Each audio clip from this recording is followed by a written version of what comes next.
एक तो पहले मैं कह दूं कि भाई देखिए ये मीडिया उडिया का नाम मत लीजिए, उसकी मृत्यु हो गई है, अब उसके लाश को ढोया जा रहा है। कोई मीडिया अब इस देश के अंदर एग्जिस्ट करता ही नहीं। हकीकत ये है, कुछ लोग हैं जो अपना ढोल पीट रहे हैं और उस ढोल का भी आवाज बहुत दूर तक जा नहीं रही है। तो मीडिया की डेथ हो चुकी है, अब सिर्फ लाशें ढोई जा रही हैं, उसके नाम पर लोगों को बेवकूफ बनाने का एक धंधा चल रहा है। दूसरी बात यह हमें समझना चाहिए कि यह सिर्फ क्या मीडिया का संकट है, अगर जिसके बारे में बार बार बात करते हैं, क्या सिर्फ यही है? तो शायद हम इस समस्या को समझ ही नहीं पा रहे। शायद हम इसका, जब तक आप इस समस्या को समझेंगे नहीं, जब तक आप मर्ज को नहीं समझेंगे, तब तक इलाज कैसे करेंगे? हकीकत यह है कि मीडिया में जो कुछ भी दिखाई पड़ रहा है, जो कुछ भी आपके सामने है, वो बहुत तेजी के साथ बढ़ते हुए कैंसर का सिर्फ एक रिफ्लेक्शन है। अब ये हमें बैठ के सोचना है कि कैंसर 4th स्टेज में पहुंच गया, टर्मिनल स्टेज में पहुंच गया, या नहीं पहुंचना। 1st 2nd स्टेज से तो बाहर निकल चुका है। इसलिए सबसे पहले यह समझना पड़ेगा कि है क्या चीज। यह चीज दरअसल एक विचारधारा है जो 1925 में जिसका जन्म दिया गया। उस विचारधारा के मूल में दो चीजें हैं।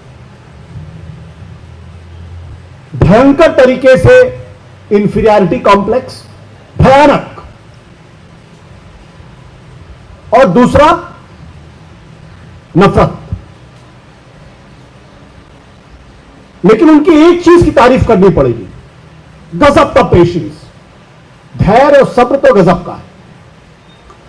जब सब लोगों ने उनको रिजेक्ट कर दिया, जब सबने उनको खारिज कर दिया, तब भी वो अपना काम सिर झुका के करते रहे, अपने आप को कंसोलिडेट करते रहे, और अंत में उस जगह पर पहुंच गए जहां उनको आज इस देश के 35-36% लोगों को अपने साथ लाने में मदद मिल गई, समर्थन मिल गया। तो ये एक आइडियोलॉजिकल वॉरफेयर है। जब आइडियोलॉजिकल वॉरफेयर होता है तो वो एकांगी नहीं होता, मल्टी डायमेंशनल होता है, बहुआयामी होता है। जो चीज आज हम मीडिया में देख रहे हैं, यहां से बहुत थोड़ी दूर पे है न्यायपालिका। जजेस के नाम आप ले लीजिए और आपको पता चल जाएगा इनका फैसला क्या होने वाला। बहुत सारे ऐसे लोग हैं जिनकी रीढ़ की हड्डी गायब हो चुकी है, और कुछ ऐसे लोग हैं जो कन्विंस्ड हैं कि यही होना चाहिए।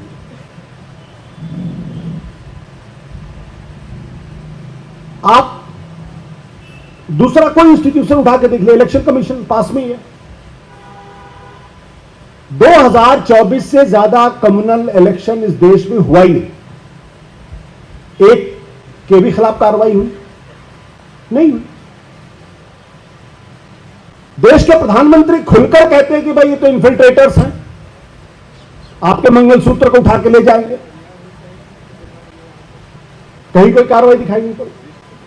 एक जमाने में बाला साहब ठाकरे को 6 साल के लिए उनको डिबार कर दिया गया था इलेक्शन में पार्टिसिपेट करने से।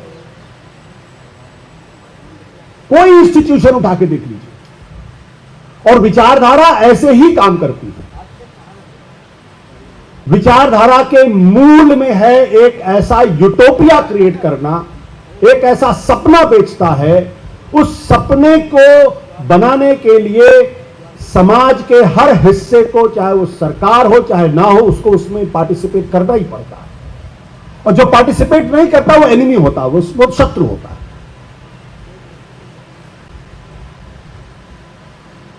तो अगर मीडिया उस सपने के बनाने में अगर हिस्सेदारी नहीं करेगा तो मीडिया का सर कलम हो जाएगा। अगर जुडिशरी नहीं करेगी तो उसको भी खत्म कर दिया जाएगा। अगर इलेक्शन कमीशन नहीं करेगा तो इलेक्शन कमीशन भी सर्वाइव नहीं करेगा। और अगर अपोजिशन उसमें कुछ उल्टी सीधी बात करने की कोशिश करेगा तो वो भी जेल जाएंगे। तो मुझे इस बारे में कभी कंफ्यूजन नहीं था कि आज की जो स्थिति है उसमें इंडिपेंडेंस नाम की कोई चीज नहीं है। या तो आप विचारधारा के साथ हैं या विचारधारा के खिलाफ हैं। अगर आप विचारधारा के साथ हैं तो सर्वाइव करेंगे, अगर विचारधारा के खिलाफ हैं तो आप शत्रु हैं और आपका एनाइलेशन होना जरूरी है, आपका सर कटना जरूरी है। वो आज कटे, 10 दिन बाद कटे, 25 दिन बाद कटे। आज जिस हम इस्लामोफोबिया की बात कर रहे हैं, क्या इसे मुसलमानों का सवाल है क्या? मेरी जैसे हिंदुओं का भी यह सवाल है। लोकतंत्र रहेगा तो हम जिंदा रहेंगे, लोकतंत्र नहीं रहेगा तो हम जिंदा नहीं, मुर्दा हो जाएंगे।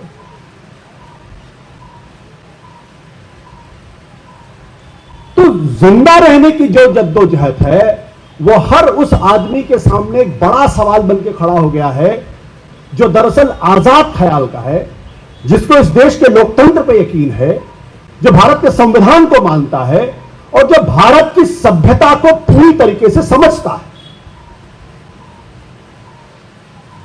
और यह सवाल सिर्फ लोकतंत्र या संविधान बचाने का नहीं है। जो लोग इस सभ्यता की वजह से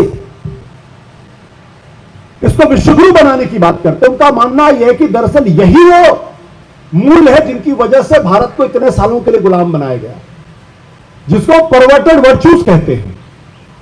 तो जिसको आप सत्य, करुणा, अहिंसा, शांति, प्रेम, टॉलरेंस, सहिष्णुता जिसको आप बोलते हैं और जिस पर आप गर्व महसूस करते हैं कि देखिए हमारा धर्म कितना उदात्त धर्म है, उनको इसकी उदात्तता पर प्रश्न चिन्ह है। ये इसकी उदात्तता को बदलना चाहते हैं। उनको चाहिए एक क्रूर किस्म का, रूथलेस किस्म, क्योंकि धर्म युद्ध में दूसरी कोई बात होती नहीं है। तो इसलिए ये हम जिसको समझते हैं कि मीडिया का एक चरित्र ऐसा हो गया है, ये तो होना ही है। दिक्कत क्या है कि हमारे यहां आज की तारीख में देखिए इस चीज को सिर्फ 2 लोगों ने इस देश को इस चीज को समझा था कि कितनी खतरनाक ताकत है। महात्मा गांधी ने, इसे कभी उन्होंने कॉम्प्रोमाइज नहीं किया और ये बार बार महात्मा गांधी को खत्म कर, दरअसल ये पूरी लड़ाई ही महात्मा गांधी को खत्म करने की लड़ाई है, क्योंकि अहिंसा जो है वो एंटीथीसिस है।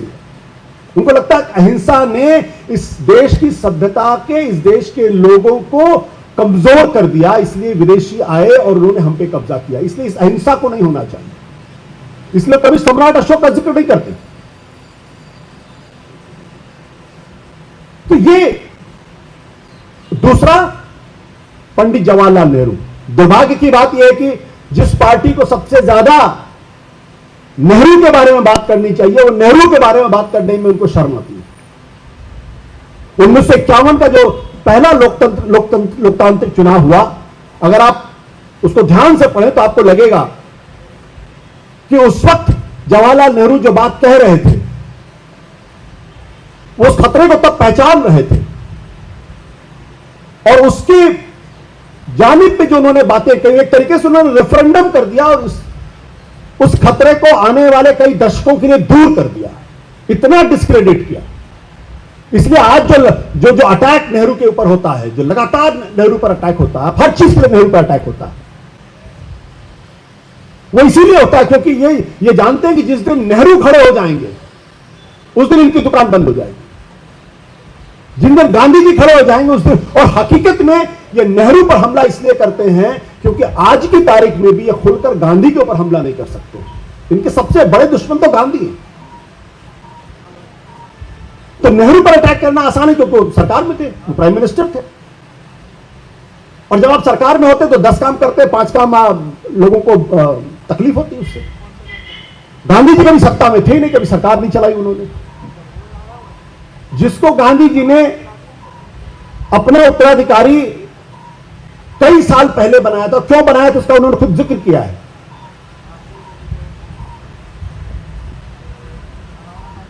तो पहले वो नेहरू को खत्म करेंगे, उसके बाद गांधी। ये तो कहते थे गांधी वध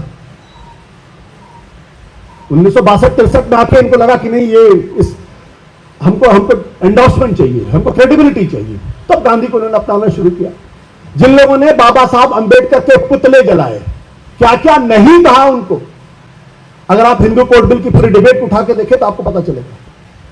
आज वो बाबा साहब अंबेडकर को गले लगा के घूमते हैं। सरदार पटेल ने इनके बारे में क्या क्या क्या नहीं। सरदार पटेल ने दिसंबर 1949 में चेन्नई की अपनी सभा में साफ तौर पे कहा कि ये जो जिस हिंदू राष्ट्र की बात करते हैं, दरअसल ये हिंदू राष्ट्र देश के लिए एक बड़ा खतरा है। और उन्होंने कहा संविधान मानना पड़ेगा, झंडे को तिरंगा तिरंगा सलाम करना पड़ेगा। और कहते तुम कहते हो कि हम तुम पर यकीन करें, कहते कुछ हो करते कुछ हो, ये खेल तुमको खेलने नहीं देंगे, ये सरदार पटेल ने कहा है। तो ये पूरी कोशिश है कि इतिहास में नेहरू को अलग थलग कर दो। एक बार अगर आपने नेहरू को खत्म कर दिया तो उसके बाद गांधी पर अटैक करना, गांधी को खत्म करना आसान हो जाएगा। ये उस दिशा में जा रहे हैं। हमारे यहां दिक्कत क्या है, आज देख लीजिए, जो राजनीतिक पार्टियां 2014 में इनके साथ हाथ नहीं मिलाना चाहती थी, खाना नहीं खाना चाहती थी, गले नहीं मिलना चाहती थी, आज झुक झुक के पैर छूते हैं। तो वो एक बहुत ही संगठित तरीके से अपनी विचारधारा को आगे बढ़ा रहे हैं। जब तक उस विचारधारा के बरक्स एक पैरेलल विचारधारा उतनी ही मजबूती के साथ, उतनी ही प्रतिक्रिया के साथ जवाब नहीं देती है, तब तक इस लड़ाई को लड़ना आसान नहीं। ये सिर्फ मुसलमानों का सवाल नहीं, ये आशुतोष का भी सवाल है, ये भाषा जी का भी सवाल है, ये राम पुनियारी जी का भी सवाल है, अशोक पांडे जी का भी सवाल है। और ये सवाल इसलिए है क्योंकि मेजॉरिटी के अंदर एक माइनॉरिटी है, अपने उस माइनॉरिटी माइंडसेट को पूरी मेजॉरिटी के ऊपर थोपना चाहते हैं। दे सफरिंग फ्रॉम अ कॉम्प्लेक्स। ये जो कॉम्प्लेक्स है, तो जब तक दलित खुलकर सामने नहीं आएगा, जब तक उसको यह नहीं लगेगा कि बाबा साहब अंबेडकर की पूरी विरासत को खत्म करना चाहते हैं, और उनकी विरासत को खत्म करने का मतलब यह है कि जो हजारों साल तक जो गैर बराबरी का जो सिलसिला था, उसको खत्म करके आपको पुनः उसी गैर बराबरी मिला के खड़ा करते हैं। जब तक इस देश का दलित इस बात को नहीं समझेगा, दुर्भाग्य की बात है, ऐसे नेता हैं जो हर पार्टी में फिट हो जाते हैं क्योंकि सब जगह उनको सत्ता चाहिए। जब तक इस देश का पिछड़ा नहीं समझेगा इस बात, और जब तक पिछड़े दलित और माइनॉरिटीज के लोगों के अंदर एक सहमति नहीं बनती है, तब तक आप इसका मुकाबला नहीं कर सकते। इसलिए हमको बहुत लंबी लड़ाई के तैयार रहना चाहिए और किसी भी कुर्बानी के लिए तैयार रहना चाहिए, किसी भी बलिदान के लिए तैयार रहना चाहिए। ये इतनी आसान लड़ाई नहीं है, वो बहुत प्लान करके चलते हैं। वहां से हम आज के बारे में सोचते हैं, वो 25 साल बाद की प्लानिंग करके चलते हैं। ये जो 25 साल बाद की प्लानिंग है, कब क्या करना है, कैसे करना है, कौन सी गोटी फिट करनी है, कौन से नैरेटिव को खड़ा करना है, वो उन सब चीजों को लेके चलते हैं। हमारे यहां वो एकता नहीं, हमारे यहां उस पर अभी कोई सोच नहीं है। इसलिए सिर्फ मीडिया का प्रश्न नहीं है, और दुर्भाग्य की बात यह कि हम सब लोग उसी मीडिया का हिस्सा हैं। और अंतिम में इतनी सी बात कहूंगा, 2014 के पहले जो सरकार की पक्षकारी करते थे उनको दलाल कहा जाता था, आज जो सरकार के साथ खड़ा हुआ उसको पत्रकार कहा जाता है।